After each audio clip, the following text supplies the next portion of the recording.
MLC elections రాబోతున్నాయి. 2 teacher MLC, 1 పట్టభద్రుల స్థానానికి సంబంధించి భారతీయ జనతా పార్టీ ఇప్పటికీ అభ్యర్థులను అనౌన్స్ చేసినట్టున్నది ఈ 3 ఎమ్మెల్సీ స్థానాలకి. అండ్ ఇక్కడ ప్రధానంగా మనం మాట్లాడుకోవాల్సింది టీచర్ ఎమ్మెల్సీ అంటే అక్కడ కొంత ఓటు బ్యాంకు ఓట్లు తక్కువగా ఉంటాయి, 20,000 30,000 అంతే ఉంటాయి. గ్రాడ్యుయేట్ ఎలక్షన్లో దాదాపు 4-5 లక్షల ఓట్స్ ఉంటాయి. ఇది చాలా కీలకమైన ఎన్నిక. సో ఈ ఎన్నిక ఎక్కడ జరగబోతుందంటే కరీంనగర్, ఆదిలాబాద్, నిజామాబాద్ అండ్ మెదక్, ఈ 4 జిల్లాలకు సంబంధించిన గ్రాడ్యుయేట్ ఎలక్షన్ జరగబోతున్నది. సో ఇక్కడ ఎమ్మెల్సీగా జీవన్ రెడ్డి గారు ఉండే, ఆయన పదవీ కాలం పూర్తయింది. సో ఇప్పుడు అక్కడ ఎన్నిక జరగాల్సి ఉన్నది. బీజేపీ అక్కడ అంజిరెడ్డి అని ఒక ఆయనకి టికెట్ కేటాయించింది. కాంగ్రెస్ అనౌన్స్ చేయాల్సి ఉన్నది, బీఆర్ఎస్ అనౌన్స్ చేయాల్సి ఉన్నది, ఇంకా మిగతా ఎవరైనా పోటీ చేస్తే వాళ్ళు ఆ పార్టీలు అనౌన్స్ చేయాల్సి ఉన్నది. ఇక్కడ ఇండిపెండెంట్ కూడా చాలా కీలకంగా పనిచేయబోతున్నారు. సో కొంతమంది ఉద్యోగాలకు రాజీనామా చేసి రాజకీయాల్లోకి రావాలనుకుంటున్న యువత కూడా వచ్చి ఇక్కడ పోటీ చేయాలనుకుంటున్నారు. మంచి పరిణామమే ఇది. ఎందుకంటే ఈ మొత్తం రాజకీయాలు మొత్తం పొల్యూట్ అయిపోయినాయి, పైసలు ఉంటేనే గెలుస్తామనే ఒక భావన పెరిగిపోయింది. జనాలు కూడా అదే మూడ్లోకి వెళ్ళిపోతున్నారు. సో దీన్ని మనం బయటికి తీసుకురావాలి. ఈ క్రమంలో ఇక్కడ కొంత ప్రజల కోసం పనిచేస్తున్న వాళ్ళు, ఈ ఫీల్డ్లో ఉన్న వాళ్ళు రాజకీయాల్లోకి రావాల్సిన అవసరం ఉంది. సో అందులో భాగంగా మన ముందుకు వస్తున్నారు ప్రసన్న హరికృష్ణ గారు. నమస్తే అన్న. ప్రసన్న హరికృష్ణ గారు నిజామాబాద్, కరీంనగర్, ఆదిలాబాద్, మెదక్ పట్టభద్రుల ఎమ్మెల్సీ అభ్యర్థి. సో ఆయన కూడా టికెట్ కోసం ప్రయత్నం చేస్తున్నారు కదా. కాంగ్రెసేనా ఇంకా వేరే పార్టీ నుంచి కూడా?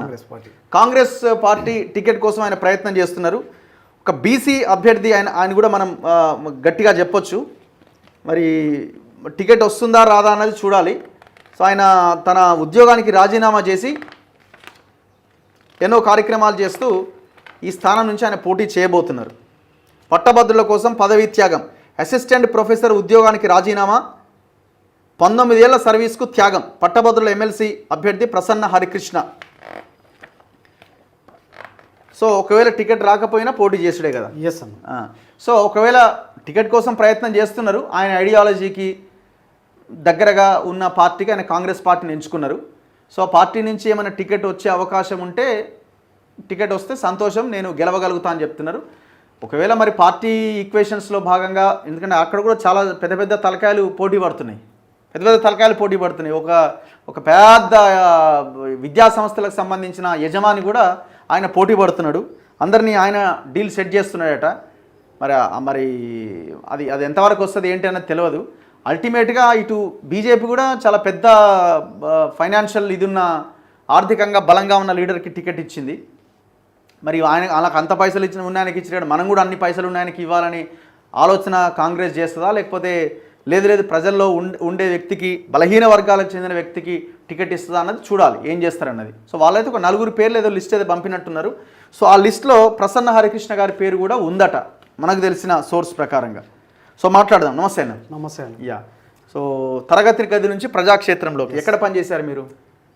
నా బేసిక్ అందరికీ, ముఖ్యంగా మన తొలి వెలుగు ప్రేక్షకులందరికీ, వీక్షకులందరికీ కూడా వెరీ గుడ్ మార్నింగ్. సో నా నేపథ్యం ఏంటంటన్నా, ప్రస్తుతం రాజన్న సిరిసిల్ల, గతం లోపల ఉమ్మడి కరీంనగర్ జిల్లాకు సంబంధించినటువంటి వేములవాడ పక్కన ప్రస్తుతం బోయినపల్లి మండలంలో ఉన్నటువంటి గుండన్నపల్లి గ్రామానికి సంబంధించినటువంటి వ్యక్తి నేను. నా విద్యాభ్యాసం ఆల్మోస్ట్ డిగ్రీ వరకు ఉమ్మడి కరీంనగర్ జిల్లాలో కొనసాగింది.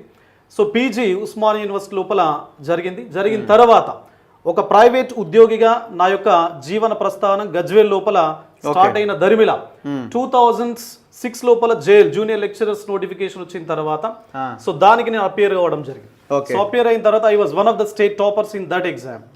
సో మొదటి పోస్టింగ్ నాది ఉమ్మడి ఆదిలాబాద్ లో ఉన్నటువంటి ఇచ్చోడ గవర్నమెంట్ జూనియర్ కళాశాలలో 2008 లోపల నేను ఉద్యోగంలో జాయిన్ అయ్యాను. అంటే ఉద్యోగ జీవితం 2008లో స్టార్ట్ అయింది.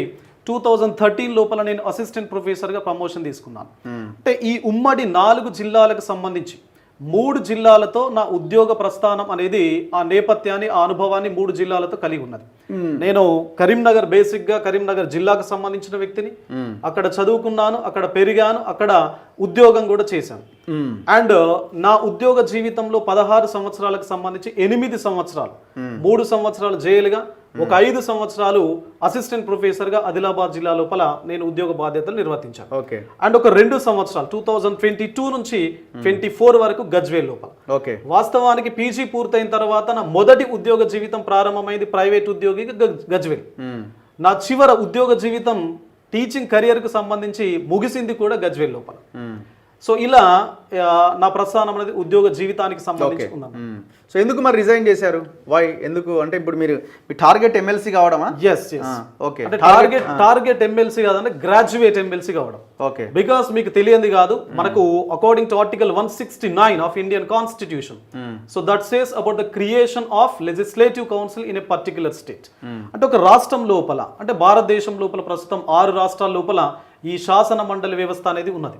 అందులో మన రాష్ట్రం కూడా ఉన్నది. 2007 లోపల ఉమ్మడి ఆంధ్రప్రదేశ్ లోపల ఉన్నప్పుడు మనం అప్పుడు లెజిస్లేటివ్ కౌన్సిల్ ఏర్పాటైంది. ఓకే. అంటే దీనికి సంబంధించి డిఫరెంట్ ఎక్స్పర్టీస్, డిఫరెంట్ ఫీల్డ్స్ కు సంబంధించిన వ్యక్తులు ఎవరైతే ఉన్నారో, ఒకవేళ ఆ వ్యక్తులు నిష్ణాతులు గనక ప్రభుత్వంలో భాగం అవుతే ప్రభుత్వానికి ఒక నిర్మాణాత్మకమైనటువంటి రీతి లోపల ఆయా రంగాలకు సంబంధించినటువంటి సజెషన్స్, అడ్వైజెస్ ఇస్తారు అనేటువంటి ఉద్దేశంతో ఈ క్రియేషన్ అనేది లెజిస్లేటివ్ కౌన్సిల్కి సంబంధించి జరిగింది. సో దానిలో భాగంగానే మనకు టీచర్స్ వైపు నుంచి రిప్రజెంట్ చేయడానికి టీచర్ ఎమ్మెల్సీస్, లోకల్ బాడీస్ నుంచి రిప్రజెంట్ చేయడానికి local body MLCs, MLA quota MLCs, governor quota MLCs. In the same manner మనకు గ్రాడ్యుయేట్స్ ఇష్యూస్ ఏవైతే ఉన్నాయో వాటిని రిప్రజెంట్ చేయడానికి గ్రాడ్యుయేట్ ఎమ్మెల్సీ అనేటువంటి పదవి వచ్చింది. వాస్తవానికి ఎమ్మెల్సీని టీచర్ ఎమ్మెల్సీ కూడా eligible. Okay. So but graduates issues అంటే గత 18 సంవత్సరాల నుంచి అన్ఎంప్లాయ్ యూత్ ఎవరైతే తెలంగాణ రాష్ట్రంలో ఉన్నారో వారికి సంబంధించినటువంటి నోటిఫికేషన్స్ పట్ల, సిలబస్ విధానం పట్ల, ఎగ్జామినేషన్ తీరు పట్ల సో దానిపైన కొంత స్పష్టత అవగాహన ఉన్నది. అండ్ నేను ఒక ఎంప్లాయీగా కూడా ఒక 16 సంవత్సరాలు పనిచేస్తాను. బేసిక్గా మనకు 2 సెక్షన్స్ ఉంటాయన్న. ఏది? Graduates, employees, unemployees. మళ్ళీ ఎంప్లాయీస్ లోపల government employees and private employees. Unemployees లోపల తేడా ఏం లేదు. సో ఈ ఇష్యూస్ నేను ఉద్యోగిగా ఉద్యోగుల సమస్యల పట్ల అవగాహన ఉంది, నిరుద్యోగులతో నా జీవన గమనం మమేకమై ఉంది కాబట్టి వారి సమస్యల పట్ల కూడా అవగాహన ఉంది అనేటువంటి ఒక సదుద్దేశంతో, ఒక లక్ష్యంతో have strongly decided and resigned my job. Okay.